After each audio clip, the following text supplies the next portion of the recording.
18. His deportation from Mexico is on hold, but his mother was brought back to the United States overnight. And today, Tanya Couch was officially charged with hindering apprehension, and her bond has been set at $1 million.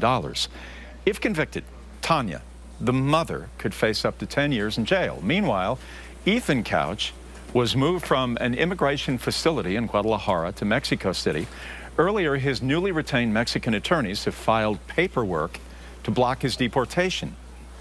Now, a judge must decide if and when Ethan Couch will return to the United States. This is like an Orson Welles movie from long ago. There's a lot to talk about. Joining me right now, attorney Jill Polster. Jill, first of all, does the motion by these Mexican attorneys indicate when Couch will stay, or how long he will stay, or when will we see him in the United States? Any sense of that yet?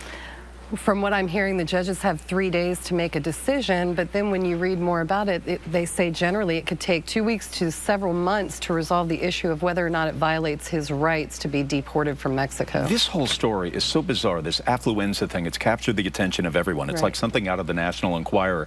These parents are enablers. And it's almost a case of saying, look, are these people unhinged? I mean, at what point have they had some sort of, deportation from reality? Does that make sense? Yes.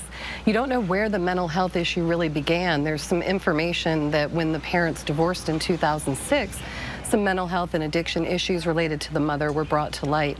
And in fact, she was providing drugs to Ethan when he was at a very young age. So his issues could have started from the time he's 9 years old.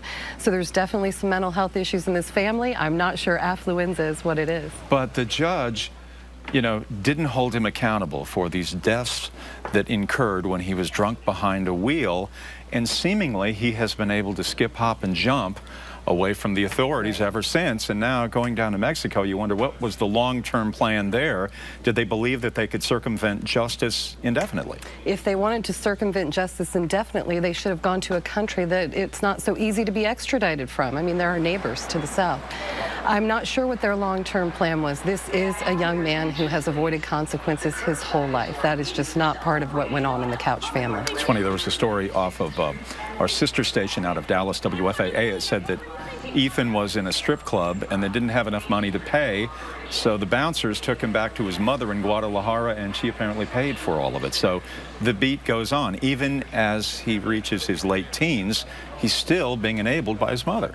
The best thing that happened in this case was this separation, however brief it may be, between Ethan Couch and his mother, because these two are definitely enablers of each other. So it'll be interesting to see how Ethan's going to make decisions in Mexico with his lawyers. I would hate to be their defense attorney. That doesn't sound like fun, does it? No. Or maybe it does to you. Maybe it sounds like a payday. I would have taken a whole different approach to this case from the beginning, but yes, I don't think it would be fun to be his lawyers now. Jill Polster, thanks for coming in. Happy New Year. We know that coming in on New Year's Eve is never an easy thing to do. It sort of cuts into your partying. I appreciate you having me. Yeah, we're glad you're here. Thanks. Okay. Chris?